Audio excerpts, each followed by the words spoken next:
de Edgar et tout, mais il m'a même parlé de Cindy, ce fou. Il me l'a dit, il m'en a parlé. Il me l'a dit au Maroc. Il m'a dit ouais, en ce moment c'est Cindy qui m'excite. Je me suis réveillé ce matin avec de l'inspi. Là, je pars pour faire un training avec Puma et Intersport. Mais avant ça, je vais faire la traîne.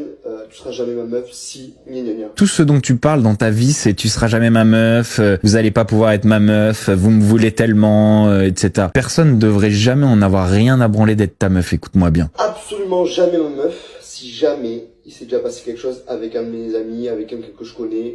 Tiens, si jamais il s'est déjà passé un truc avec un de ses amis, quelqu'un qu'il connaît, etc. Intéressante prise de position, on est content de le savoir. Mais le pire du pire, c'est que vous avez pas entendu la fin de la phrase. Pourquoi moi, dans ma vidéo, j'ai dit je fais jamais ça à un pote? Je fais jamais ça à un pote parce que je ne prendrai jamais le risque de blesser, de faire de la peine à un ami à moi alors qu'il y a des millions de meufs sur Terre. Jamais je vais prendre le risque, même si le risque est infime, de faire de la peine à un ami. Dans le cas où ça m'arriverait sans faire exprès, je me retrouve à avoir un coup de foudre, et ça m'est jamais arrivé parce que à un moment donné, il faut parler français, d'accord? Si tu veux pas, tu l'as pas le coup de foudre. Si tu te fermes, tu ne l'as pas. Jamais j'ai été attiré par la meuf d'un pote ou par l'ex d'un pote. Pourquoi? Parce que c'est les meufs de mes potes. Ça ne m'est jamais arrivé. Malgré ça, je donne encore le crédit et je dis on sait jamais si jamais t'as le coup de foudre. Mais moi, ça m'est jamais arrivé et ça n'arrive pas. Là, j'en vois qui parle de Edgar et tout, mais il m'a même parlé de Cindy, ce fou. Il me l'a dit, il m'en a parlé. Il me l'a dit au Maroc. Il m'a dit ouais, en ce moment c'est Cindy qui m'excite. Si tu ne t'ouvres pas à ce genre de coup de foudre, tu ne l'as pas le coup de foudre. Mais si jamais vraiment t'es déjà un peu un fils de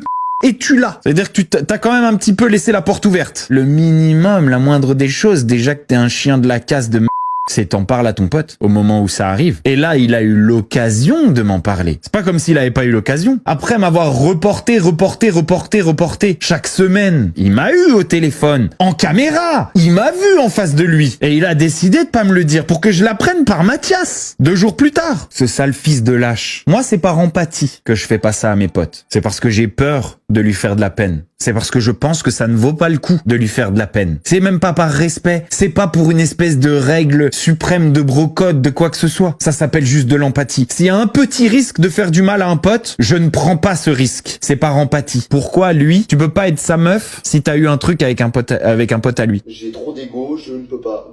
Je ne peux pas, c'est comme ça.